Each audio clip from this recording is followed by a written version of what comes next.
안녕하세요. 크리스탈과 함께 책 읽는 시간입니다. 오늘 함께 하실 작품은 톨스토이의 부활입니다. 구독, 좋아요, 알림 설정 부탁드립니다.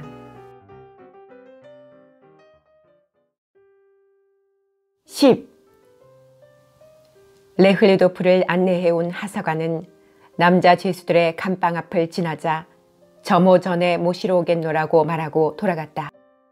하사관이 돌아가자 곧 한 죄수가 소리나지 않도록 발고랑을 누르면서 맨발로 재빠르게 레흐르도프 곁으로 다가오더니 지독하게 시큼한 땀 냄새를 풍기면서 비밀인 것처럼 귓속말로 속삭였다. 도움이 되어 주십시오, 나으리. 저 젊은이는 완전히 술 때문에 속아 넘어가고 있습니다. 바로 오늘 아침 인계 때에도 자기 입으로 제 이름을 가르마노프 하고 말해버리는 형편이랍니다. 제발 도와주십시오. 우리들로는 어쩔 도리가 없습니다. 잘못하다간 죽게 되죠. 죄수는 뭔가 불안한 듯이 주위를 두리번거리면서 이렇게 속삭이고 곧 레흐르도프 곁을 떠나갔다. 거기에는 이런 사연이 있었다. 카르마노프라는 진역수가 자기 얼굴과 닮은 젊은 유형수를 깨어서 이름을 바꾸어 자기는 유형수가 되고 젊은이는 진역수로 만들었다는 사건이었다. 지금 이 죄수가 일주일 전에 이미 이 사건을 알려주었기 때문에 레흐르도프는 그것을 알고 있었다. 레흐르도프는 잘 알고 있으니 가능한 대로 힘써보겠다는 표시로 고개를 한번 끄덕이고 돌아다 보지도 않고 앞으로 곧장 걸어갔다. 레흐리도프는 예카제림 부르그에서부터 이미 그 죄수를 알고 있었다. 거기서 이 죄수는 자기 아내가 같이 따라올 수 있게 힘써달라고 그에게 부탁했었다. 그리고 그가 저지른 죄에 대한 이야기를 듣고 레흐리도프는 놀라지 않을 수가 없었다. 그는 중키에 30살쯤 되어 보이는 지극히 평범한 농부티가 나는 사나이로서 강도 및 살인미수로 징역 판결을 받은 마카르 체프킨이라는 사람이었다. 그의 범죄는 참으로 기이한 것이었다. 그가 스스로 레흐르도프에게 말한 바에 따르면 자기 자신이 한 소행이 아니라 악마의 짓이라는 것이었다. 마카르의 말로는 어떤 나그네가 아버지한테 들러 40km 떨어진 마을까지 이 루블로 말이 끄는 썰매를 빌려달라고 부탁했다. 아버지는 마카르에게 나그네를 안내하라고 일렀고 마카르는 썰매에 말을 메고 떠날 채비를 끝낸 후 나그네와 함께 차를 마시기 시작했다. 나그네는 차를 마시면서 신부감을 얻으러 가는 길인데 모스크바에서 번 돈 500루블을 가지고 있다고 말했다. 이 말을 듣자 마카르는 뜰로 나가 썰매의 집단 속에 도끼를 감추었다. 왜 도끼를 감추었는지 나는 모릅니다. 하고 그는 말했다. 도끼를 가져가 하는 소리가 메아리처럼 들리기에 나는 도끼를 가져간 것이죠. 우리는 썰매를 타고 떠났습니다. 그때 나는 도끼에 대한 것은 까맣게 잊어버렸습니다. 이윽고 마을이 가까워져서 겨우 6km밖에 남지 않게 되었습니다. 마을 길에서 한 길로 나오니 길은 비탈길로 올라가고 있었습니다. 나는 썰매에서 내려 뒤에서 걸어가기 시작했죠. 그러자 악마놈이 말하지 않겠습니까? 너는 뭘 꾸물거리고 있나? 언덕을 다 올라가고 나면 한 길에는 사람이 많아지고 곧 마을이 아니냐? 그러면 그놈의 돈은 무사하게 되는 거야. 해치우려면 이때다. 우물쭈물할 시간이 없어. 나는 짚을 매만지는 척하면서 썰매 쪽으로 몸을 구부렸지요. 마치 도끼가 저절로 손에 빨려드는 듯한 느낌이었어요. 나그네가 돌아보더군요. 무얼 하고 있나? 라고 하지 않겠습니까? 나는 빠르게 도끼를 쳐들어 힘껏 내리치려고 했습니다. 그런데 그놈은 어찌나 재빠른 놈인지 썰매에서 펄쩍 뛰어내리더니 다짜고짜 내 손을 움켜잡았습니다. 이 악당놈이 무슨 짓이야? 그리고 갑자기 나를 눈 속에 떠다 밀었습니다. 나는 싸우지도 못하고 손을 들고 말았지요. 놈은 내 두 손을 혁대로 묶어서 썰매에 밀어넣더니 그 길로 곧장 경찰서로 끌고 갔습니다. 그래서 수감되고 재판을 받았지요. 마을 사람들은 착한 사람이라 나쁜 짓을 할 사람이 아니라고 변호해 주더군요. 내가 일하고 있던 집주인도 변호해 주었습니다. 그러나 변호사를 댈 돈이 없었어요. 하고 마카레는 말했다. 그래서 4년 징역을 선고받은 거지요. 그리고 지금 이 사나이는 한 고향 사람을 구하려고 이런 말을 하면 스스로의 목숨이 위태롭다는 것을 알면서도 죄수 동료의 비밀을 레흘리도프에게 말했던 것이다.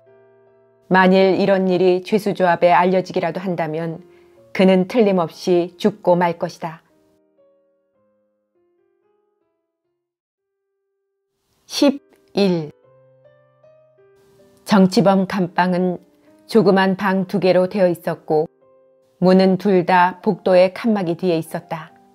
복도 칸막이 안으로 들어서자 먼저 레흘리도프의 눈에 들어온 것은 시몬슨이었다. 그는 심한 불길에 빨려들어 덜컥거리고 있는 난로 뚜껑 앞에 언제나처럼 점퍼 차림으로 소나무 장작을 들고 쪼그리고 앉아 있었다. 레흘리도프를 보자 그는 쪼그리고 앉은 채 긴 눈썹 밑으로 상대를 쳐다보며 한 손을 내밀었다. 마침 잘 오셨습니다. 말씀드려야 할 것이 있어 뵙고 싶었습니다. 그는 똑바로 레흘리도프의 눈을 응시한 채 의미 있는 듯이 말했다. 무슨 일인데요? 하고 레흘리도프는 물었다. 조금 이따 말씀드리죠. 지금은 좀 바빠서요. 그리고 시몬스는 다시 난로불을 지피기 시작했다. 그는 불을 피우는데도 열 에너지의 손실을 최소한으로 줄인다는 자기식의 독자적인 이론을 지키고 있었다. 레흘리도프가 앞쪽에 있는 문으로 들어가려 하자 건너편 문에서 허리를 구부리고 손에 비를 든 카츄샤가 쓰레기와 먼지 더미를 난로 곁으로 쓸어내면서 나왔다. 그녀는 흰 블라우스를 입고 치맛자락을 걷어올리고 양말을 신고 있었다. 눈썹 부분까지 먼지 투성이가 된 머리는 하얀 수건으로 싸고 있었다. 레흘리도프를 보자 그녀는 허리를 펴고 볼을 붉히면서 환한 표정을 지으며 얼른 비를 놓고 두 손을 치마에다 닫고 그 앞에 멈추어 섰다. 정서를 하고 있었소? 레흘리도프는 손을 잡으면서 말했다. 네, 옛날 일이 생각나서요. 그녀는 웃으며 말했다. 어찌나 더러운지 상상도 못할 거예요. 아까부터 쓸고 닦고 하느라 굉장했어요. 어때요? 담요는 다 말랐나요? 하고 그녀는 시몬슨을 향해 보면서 말했다. 거의. 시몬슨은 그녀에게 시선을 보내며 말했는데 그 눈에 담겨진 어떤 특별한 의미를 깨달은 레흘리도프는 흠칫해졌다. 그럼 난 그걸 가져가고 터레투 말릴 걸 가져오겠어요. 모두들 다 여기 있어요. 그녀는 가까운 문을 가리키고 복도 안쪽으로 가면서 레흘리도프에게 말했다. 레흘리도프는 비좁은 감방으로 문을 연 후 들어갔다. 방 안에는 침대 위에 놓인 등불이 희미하게 빛을 내고 있었다. 방 안은 춥고 아직 가라앉지 않은 먼지와 습기와 담배 냄새로 가득 차 있었다. 양철 램프가 주위 사람들을 비치고 있었는데도 나무 침대는 그늘에 잠겨 있었고 벽에는 불그림자가 하늘거리고 있었다. 좁은 감방 안에는 더운 물과 음식을 가지러 간 취사당번인 두 남자를 제외하고는 모두 모여 있었다. 여기에는 레흘리도프와 오래전부터 안면이 있는 베라 보고두오프스카야도 있었다. 그녀는 차츰 더 야위어 얼굴이 누렇게 되고 겁먹은 듯이 눈을 크게 뜨고 이마에 푸른 심줄이 두드러지고 머리는 짤막하게 잘랐으며 잿빛 블라우스를 입고 있었다. 그녀는 담뱃가루가 흩어져 있는 신문지 앞에 앉아서 떨리는 손으로 담뱃가루를 종이에 말고 있었다. 거기에는 레흐리도프가 가장 호감을 갖고 있는 정치범 여제수의 한 사람인 에밀리아 란체바라는 여자도 끼어 있었다. 그녀는 정치범들의 생활의 작은 부분까지 시중을 들며 아무리 어려운 조건 아래서도 여자다운 섬세한 마음씨로 분위기를 좋게 만들고 있었다. 그녀는 램프 옆에 앉아서 소매를 걷어붙이고 볕에 그을은 아름다운 팔을 바쁘게 놀리며 찻잔과 컵을 닦아서는 침대 위에 놓인 냅킨 위에다 올려놓고 있었다. 란체바는 젊은 여자로 미인은 아니었으나 영리하고 상냥한 표정을 하고 있었다. 그리고 그 얼굴은 웃으면 갑자기 밝고 쾌활한 매력적인 표정으로 바뀌었다. 그녀는 상냥하게 레흐르도프를 맞았다. 어머, 우리는 당신이 러시아로 돌아가신 줄로만 알고 있었어요. 라고 그녀는 말했다. 그늘진 한쪽 모퉁이에는 마리아 파블로브나가 금발의 머리칼을 한 어린 계지바이를 상대로 무엇인가 하고 있었다. 계지바이는 귀여운 목소리로 줄곧 무엇인가 제잘거리고 있었다. 참 잘 오셨어요. 카츄샤를 만나보셨어요? 그녀는 레흐리도프에게 물었다. 우리들에게도 이런 손님이 있답니다. 그녀는 이렇게 말하고 계지바이 쪽을 눈으로 가리켰다. 아나토리 크리일리초프도 있었다. 그는 수척하고 창백한 얼굴을 하고 가죽 장화를 신은 채 책상 다리를 하고 앉아 등을 구부리고 덜덜 떨면서 침상한 모퉁이에 걸터 앉아 짧은 터레투 소매에 두 손을 움츠린 채 열에 들뜬 눈으로 레흐르도프를 바라보고 있었다. 레흐르도프는 그쪽으로 가려고 생각했으나 문 오른쪽에 안경을 쓰고 빨간 고수머리에 방수복 점퍼를 입은 사나이가 배낭 속에서 무엇인지 찾으면서 생글생글 웃고 있는 그라베치라는 아름다운 여제수와 이야기를 주고받고 있었다. 이자는 유명한 혁명가로 노보 두보로프라는 사나이였다. 레흐르도프는 얼른 그에게 인사말을 건넸다. 레흐르도프가 특히 그에게 재빨리 인사를 한 것은 이 정치범 일행 중에서 유난히 이 사나이만이 친근감이 가지 않았기 때문이었다. 노보 두보로프는 안경 너머로 파란 눈을 반짝이며 무뚝뚝한 표정으로 그 여윈 손을 레흐르도프에게 내밀었다. 어떻습니까? 여행은 즐겁습니까? 하고 그는 다소 빈정대는 투로 말했다. 네, 즐거운 일이 많습니다. 레흐르도프는 빈정거리는 것을 깨닫지 못하고 그것을 호의로만 생각하는 체하며 대답하고는 크리일리초프 쪽으로 걸어갔다. 레흐르도프는 표면상으로는 냉정을 가장하고 있었지만 내면으로는 노보 두보로프에게 심한 적의를 불태우고 있었다. 노보 두보로프가 내뱉은 이 말, 기분 나쁜 말을 해주려는 그 노골적인 의도가 레흐르도프가 느끼고 있던 아름다운 마음의 숭고함을 무너뜨리고 말았다. 그리하여 그는 어둡고 침울한 마음이 되었다. 어떻습니까? 기분은? 그는 크리일리초프의 떨리는 차가운 손을 잡으면서 말했다. 네, 괜찮습니다. 그저 몸이 따뜻해지지 않을 뿐이랍니다. 이렇게 젖어 있어서. 얼른 방코트의 소매 속에 손을 움츠려 넣으면서 크리일리초프는 말을 계속했다. 게다가 여기는 지독한 추위랍니다. 보십시오. 유리창이 깨져 있습니다. 그는 쇠창살 뒤에 유리가 두 군데나 깨진 곳을 가리켰다. 무슨 일이라도 있었습니까? 한동안 안 보이시더니. 면회를 허가해주지 않았답니다. 장교가 엄격해서. 오늘에야 겨우 친절한 장교를 만났지요. 친절하다고요? 크리일리초프가 말했다. 마샤한테 물어보십시오. 오늘 아침에 그놈이 어떤 짓을 했나? 마리아 파블로보나가 자기 자리에 앉은 채 오늘 아침 숙소를 떠날 때 계집아이에게 무슨 일이 있었는지 이야기했다.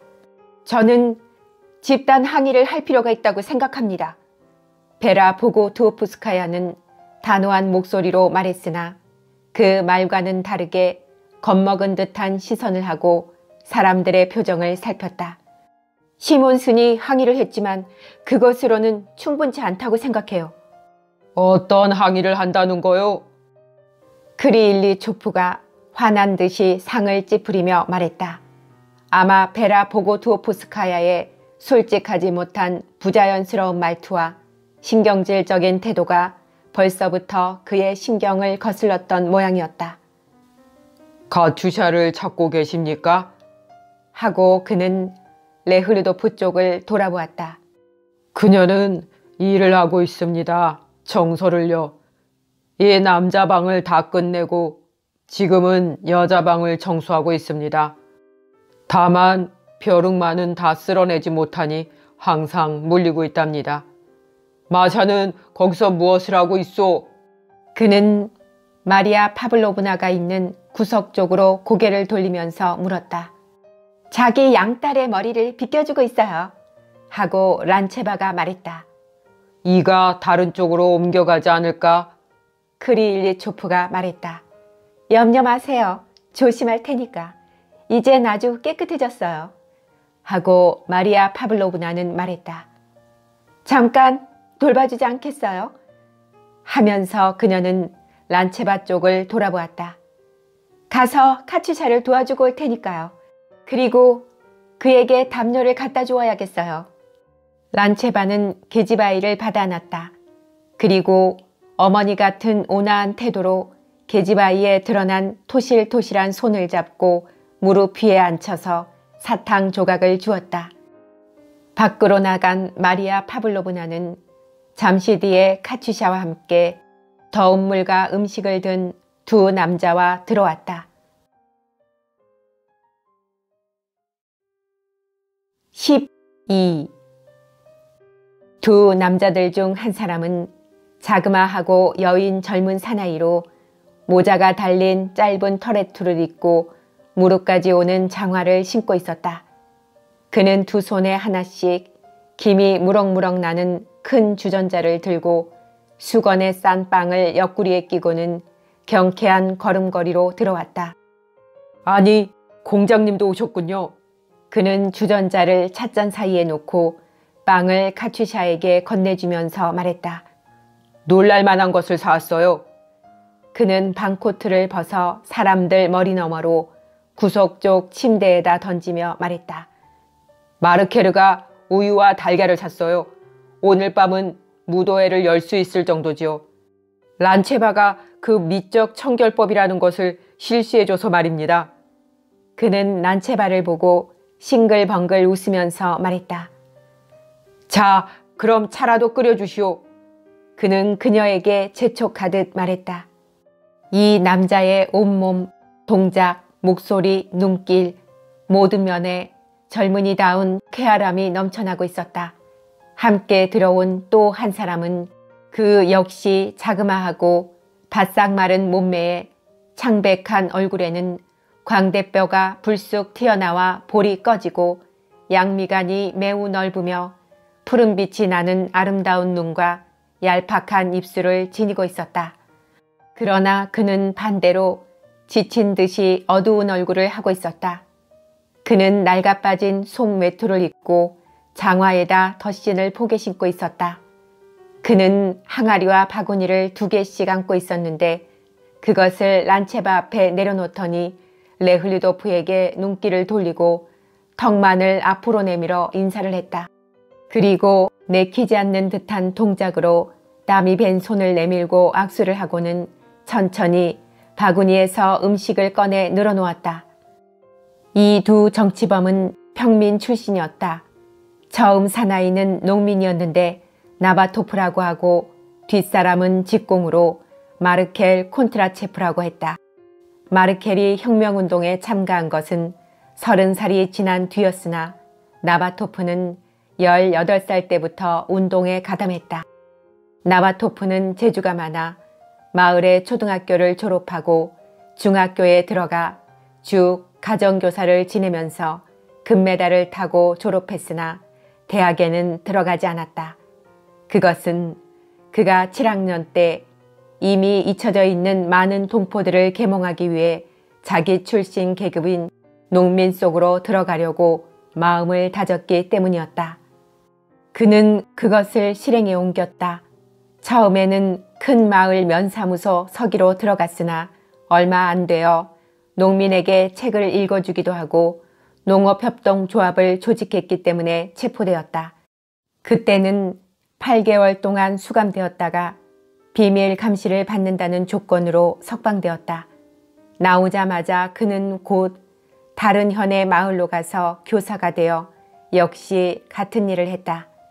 그는 또 체포되어 이번에는 1년 2개월 동안 투옥 생활을 하게 되었다. 그리고 옥중에서 그는 차츰 더 자기 신념을 굳혀나갔다. 그는 두 번째의 옥중 생활을 끝내자 페르미현으로 추방되었다. 그는 그곳을 탈출했다.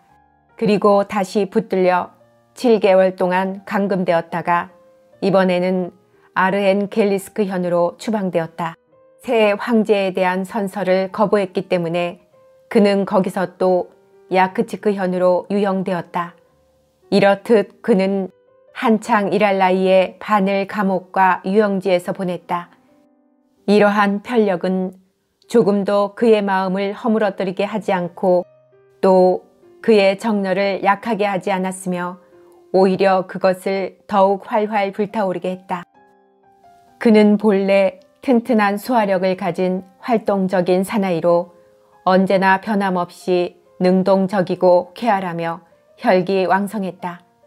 그는 결코 어떤 일이든 후회하지 않았고 먼 앞날에 대한 것은 아는 것이 없었으나 현실에 대응하는 모든 적응력을 다해서 현재의 시점에서 행동하고 있었다. 자유사회에 있었을 때 그는 스스로에게 주어진 목적을 위해 일하는 사람, 즉 농민들의 계몽과 단결을 위해 활동했다. 감옥에 갇힌 뒤로는 또 외부 세계와 연락하여 주어진 조건 아래서 자기만이 아니라 동료 모두의 보다 나은 생활을 만들기 위해 정열적이고 실제적으로 활동했다. 그는 무엇보다도 먼저 공동체 속에서 생활하는 사람이었다. 그는 자신을 위해서는 아무것도 필요치 않은 것 같았다. 그리고 그는 아무것도 없더라도 예사롭게 있을 수 있었으나 동지들의 공동체를 위해서는 많은 것을 요구했다. 휴식도 수면도 먹지 않고 어떤 일이건 정신적이건 육체적이건 가리지 않고 할 수가 있었다.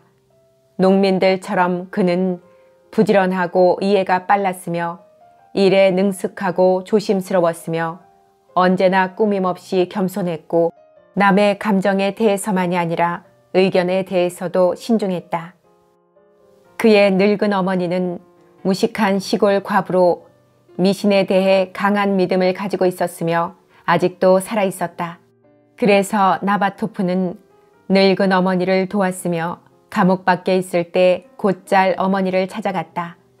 그는 집에 있는 동안 자질구레한 부분까지 늙은 어머니의 생활을 살피고 농사일도 도우며 옛 친구의 자식들과의 교제도 계속했다. 그는 동료들과 함께 손으로만 값싼 담배를 피우기도 하고 힘겨루기도 하면서 그들이 모두 속고 있다는 것이며 그런 속고 있는 상태에서 절대로 벗어나야만 한다는 것을 알기 쉽게 설명해 주기도 했다.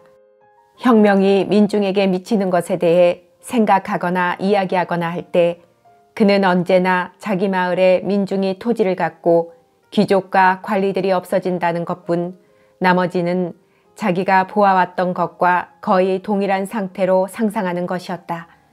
그의 관념으론 혁명이란 민중 생활의 그 기본 형태를 개선해선 안 되는 것이었다. 이 점에서 그는 노보두보로프나 그 추종자인 마르켈 콘드라체프하고 의견이 서로 충돌되었다. 혁명은 그의 관념으로는 건물 전체를 파괴해서는 안 되며 이 아름답고 튼튼하고 거대한 그가 몹시 사랑하는 낡은 건물 내부의 배치만을 변화시켜 놓는 일이어야만 한다고 했다. 종교면에서도 그는 전형적인 농민이었다. 그는 형이상학적인 문제나 만물의 기원이나 죽은 뒤의 부활 따위에 대해서는 결코 믿어본 적이 없었다. 그에게 있어서 신은 프랑스의 천문학자 아라고와 마찬가지로 오늘날까지 그 필요성을 느낀 적이 없는 가설에 지나지 않았다. 세계가 어떻게 창조되었는지, 모세가 주장했던 천지 창조설인지 아니면 다윈의 진화론이 옳은 것인지 그런 것은 아무래도 상관없었다. 그리고 동료들이 매우 중대시하고 있던 다윈의 이론 따위도 그에게는 엿새 동안에 세계가 창조되었다는 모세의 설과 마찬가지로 단순한 사랑유희에 불과했다. 세계의 창조에 대한 문제가 그의 관심을 끌지 못한 것은 어떻게 하여 생활을 개선시켜 나가는가 하는 문제가 늘 그의 앞에 문제시되어 있었기 때문이었다. 미래 생활에 대해서도 그는 한 번도 생각한 적이 없었다. 그리고 마음속에 조상 대대로 이어온 결코 흔들리지 않는 굳은 신념을 간직하고 있었다. 그것은 모든 농민들에게 공통된 신념으로 동식물의 세계에는 결코 끈이 없으며 줄곧 하나의 형태에서 다른 형태로 변모해 간다는 것뿐이라는 생각이다. 예를 들어 비료가 곡식으로, 곡식이 닭으로, 올챙이가 개구리로, 애벌레가 나비로, 도토리가 떡갈나무가 되듯이 사람도 그와 마찬가지로 죽어 없어지지 않고 단지 변할 뿐이라는 신념을 그는 믿고 있었다.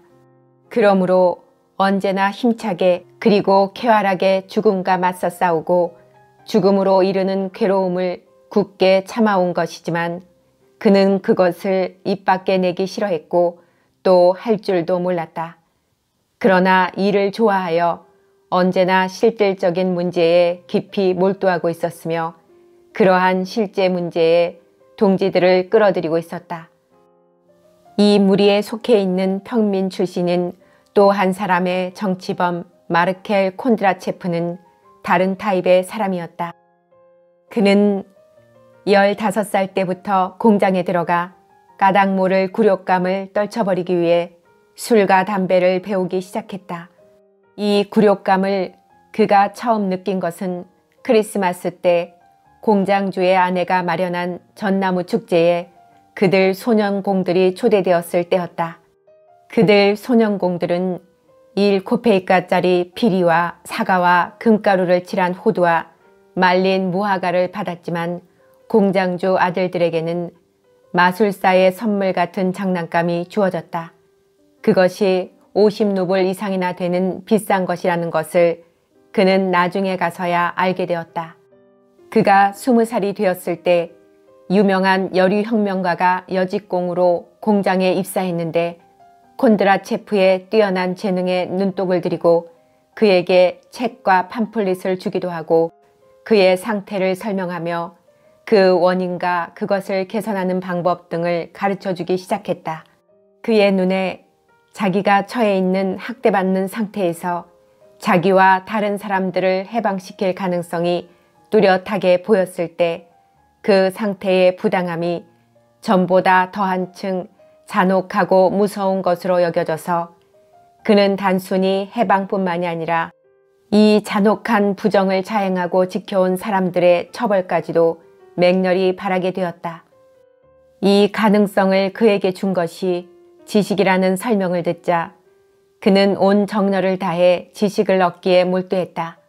어떻게 해서 사회주의 이상 실현이 지식을 통해 이루어지는지 그는 잘 알지 못했으나 현재 그가 처해 있는 부당한 상태를 지식이 바로잡아 주리라는 것을 믿고 있었다. 뿐만 아니라 지식이 자기를 다른 사람들보다 향상시켜 줄 것 같이 여겨졌다. 그래서 술도 담배도 끊고 창고지기가 된 그는 전보다 많아진 자유시간을 공부에 온 힘을 다 바쳤다. 그를 가르친 여류혁명가는 모든 지식을 소화시키는 그의 놀라운 능력에 경탄했다. 2년 동안 그는 대수, 기하, 역사를 공부했다. 그리고 특히 그는 역사를 좋아했으며 또 문학 작품과 평론, 특히 사회주의 문헌을 탐독했다. 여류혁명가는 체포되었다. 그와 동시에 콘드라체프도 금지된 책을 소지하고 있었기 때문에 체포되어 투옥되었다가 그 뒤 보도그라현으로 유형되었다. 거기에서 그는 노보드보로프와 알게 되었으며 다시 더 많은 사회주의 문헌을 읽어 지식을 흡수했고 차츰 더 스스로의 사회주의 사상에 대한 확신을 굳혀나갔다. 유형이 끝난 뒤 그는 노동자들의 대규모적 동맹 파업을 지도했다. 이 동맹 파업 때문에 공장은 파괴되고 공장장은 살해되었다. 그는 또 체포되어 시민권을 박탈당하고 유형을 선고받게 되었다. 그는 종교에 대해서는 현행 경제제도에 대한 것과 마찬가지로 부정적인 태도를 취했다. 그는 자신에게 뿌리박혀 있는 신앙의 우매함을 깨닫고 스스로를 격려하며 처음에는 공포심을 가졌지만 노력으로 극복하여 드디어 기쁜 마음으로 관습적인 신앙에서 벗어나 자기와 조상들을 얽매고 있던 그 기만의 복수라도 하듯이 끝없이 가시돋친 도끼를 품고 사제들과 종교의 교리를 비웃었다. 그는 금욕 생활이 몸에 익숙해져 있었으므로 적은 것으로도 만족했다. 그는 어렸을 때부터 힘든 노동에 익숙해서 근육이 발달되어 있는 모든 사람들이 그렇듯이 힘들이지 않고 재빠르게 어떤 육체 노동이라도 척척 해낼 수가 있었으며 무엇보다도 자유시간을 아껴서 감옥이나 숙소에서 공부를 계속했다. 그는 지금 마르크스의 자본론 제1권을 탐독하고 있었다. 그리고 마치 보물처럼 그것을 소중히 배낭 속에 고이 간직하고 있었다. 그는 모든 동지들에 대해 겸손하고 냉담한 태도를 취하고 있었으나 노보드보로프에 대해서만은 예외로 무조건 따르고 모든 문제에 대한 그의 판단을 절대적인 진리로 받아들이고 있었다. 여자들에 대해서는 그 모든 큰일의 결행을 방해하는 것으로 여기고 억누를 수 없는 모멸감을 지니고 있었다. 그러나 그는 카추샤만은 불쌍히 여기고 그녀를 상류 계급에 의한 하층 계급 착취의 표본이라고 보고 그녀에게만은 친절한 태도로 대하고 있었다. 이런 이유로 인해 그는 레흐류도프를 좋아하지 않았고 말도 하지 않았으며 레흐류도프와 인사를 나눌 때도 손을 쥐지 않고 다만 손을 내밀어 상대가 자기 손을 쥐도록 맡기기만 할 뿐이었다. 13. 벽난로가 활활 타올라 방안은 훈훈해지고 차를 끓여 찻잔에 따르고 흰 우유를 넣고 둥근 빵과 가꾸운 고급 밀가루빵과 삶은 달걀과 버터와 송아지 머릿고기와 다릿고기 등이 차려졌다. 모두들 식탁 대용인 침대 주위에 모여서 마시고 먹고 이야기를 나누기 시작했다. 란체바는 상자에 걸터 앉아 차를 따라주었다. 모두들 그녀를 빙 둘러쌌다. 크리일리 초프만은 젖은 방코트를 벗고 마른 담요로 몸을 감싸고는 자기 침대에 누워서 레흐류도프와 이야기를 주고받고 있었다. 이송 도중에 추위와 습기, 가까스로 다다랐을 때 느꼈던 더러움과 난잡함, 그리고 어떻게든 정리정돈하기 위해 소비한 노력, 그리고 그 노력 뒤에 음식과 뜨거운 차를 들고 나니 모두들 이를 데 없이 즐겁고 만족스러운 기분이 되어 있었던 것이다. 벽 너머에서 들리는 형사범들의 번잡스러운 발소리며 외침소리, 욕하는 소리 등은 그들의 주위에 있는 것을 떠오르게 하기도 했지만 한편으로는 이 따뜻한 분위기를 한층 더 돋우어 주었다.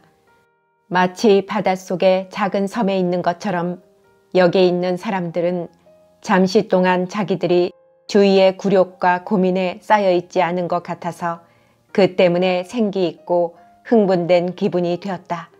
그들은 여러 가지 이야기를 주고받았으나 자기들의 현재 처해 있는 상황과 자기들을 기다리고 있는 운명에 대해서만은 입에 올리지 않았다.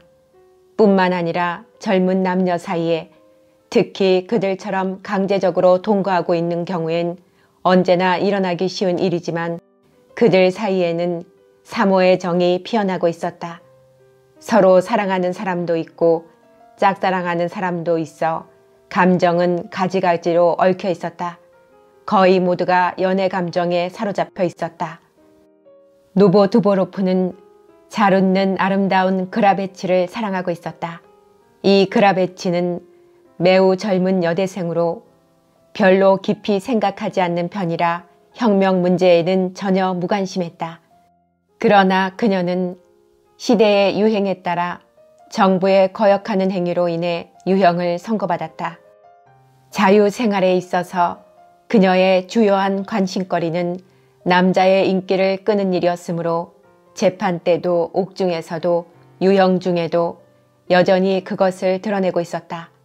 현재 이송 도중에서는 노보 두보로프가 그녀에게 열중해 있었으므로 자기도 그를 사랑하게 된 것이 그녀의 위안으로 되어 있었다.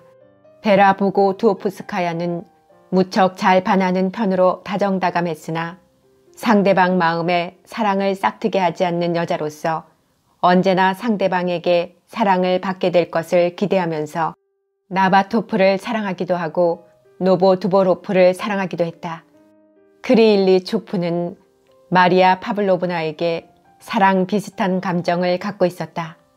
그는 보통 남자가 여자를 사랑하듯이 그녀를 사랑하고 있었지만 사랑에 대한 그녀의 사고방식을 알고 있었기 때문에 그녀가 특히 친절하게 시중들어 준다는 데 대한 감사와 우정이라는 형태의 그늘에다 교묘하게 자기 감정을 숨기고 있었다. 나바토프와 란체바는 매우 복잡한 사랑의 관계를 맺고 있었다. 마리아 파블로브나가 순결한 처녀였던 것과 마찬가지로 란체바는 완전히 정숙한 유부녀였기 때문이다. 아직 여학생 시절인 16살 때 그녀는 페테르부르크의 대학생이었던 란체프를 사랑했다. 그리고 19살 때 그와 결혼했다. 그 무렵 그는 아직 대학생이었다. 그녀의 남편은 대학 4학년 때 학생운동에 휩쓸려들어 페테르부르크에서 추방당하고 혁명가가 되었다. 만약 그녀의 남편이 이 세상 모든 사람들 중에서 가장 마음이 아름답고 가장 두뇌가 뛰어난 사람이라고 그녀가 믿고 의지하지 않았던들 그녀는 그를 사랑하지 않았을 것이고 따라서 결혼도 하지 않았으리라. 그러나 이 세상에서 가장 마음이 아름답고 두뇌가 뛰어나다고 그녀가 확신한 사나이와 일단 사랑하고 결혼한 이상 그녀는 마땅히 그가 이 세상에서 가장 마음이 아름답고 가장 두뇌가 뛰어나다고 생각했던 사람이 인생을 이해했듯이 인생과 그 목적을 이해했던 것이다. 처음엔 그가 인생을 공부하고 있는 것이라고 이해하고 있었다. 그러므로 그녀도 그와 같이 인생을 이해했다. 그가 혁명가가 되자 그녀도 혁명가가 되었다. 그녀는 현행 제도는 용납될 수 없는 것이며 모든 사람들의 의무는 이 질서와 싸워서 저마다 자유로이 능력을 향상시킬 수 있는 정치 및 경제기구의 수립을 지향하는 일이라는 것을 정말 훌륭히 증명할 수가 있었다. 그리고 그녀는 자기가 실제로 그와 같이 생각하며 느끼고 있는 것처럼 생각되었으나 본질적으로는 단순히 남편이 생각하고 있는 것만이 진리라고 믿고 단 한 가지 남편의 마음과 완전한 화합만을 갈구하고 있었으며 그것만이 그녀에게 빈틈없는 정신적 만족을 줄 수 있었다. 남편과 시어머니에게 맡긴 어린아이와의 이별은 그녀에겐 무척 고통스러운 일이었다.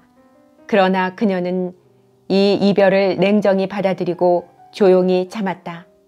이것은 남편을 위해서이며 남편이 봉사하고 있으므로 의심할 여지도 없이 진실된 사업을 위함이라는 것을 알고 있었기 때문이었다.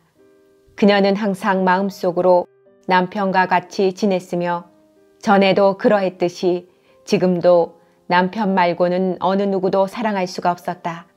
그러나 그녀에 대한 나바토프의 헌신적이고 순수한 사랑은 그녀의 가슴속을 흔들어 놓았다.